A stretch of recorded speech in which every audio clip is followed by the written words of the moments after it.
the Attorney General sent out a communication to all department personnel, so everybody at the Department of Justice. And it's called, the subject of it, let's put it up on the screen, is called Communications with Congress. Now, remember, this report comes on the heels of whistleblowers going to members of the United States Senate to report on the Assistant Special Agent in charge of the D.C. field office, Agent Thibault, who was the one who opened the 2020 criminal investigation on the election involving President Trump, and also was trying to squelch the investigation of Hunter Biden. So this comes on the heels of all that, because whistleblowers went to Congress and say, hey, you need to know about this guy and a couple of others that are causing these, they're making everything very political. So here's what's interesting to me.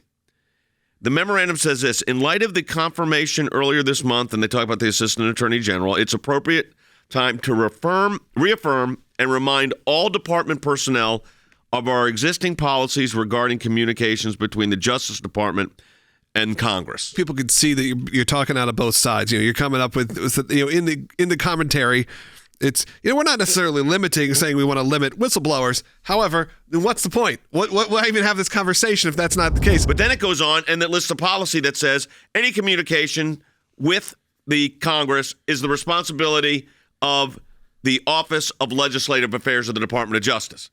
And that would be inappropriate for other people to communicate directly to the Department of Justice. So the question is, gee, this is coming out on the heels of a special report that was done by Senators Grassley and Johnson involving what? A whistleblower. So 3 weeks later, the Department of Justice sends out an email to all its personnel saying, by the way, you sure you have whistleblower rights?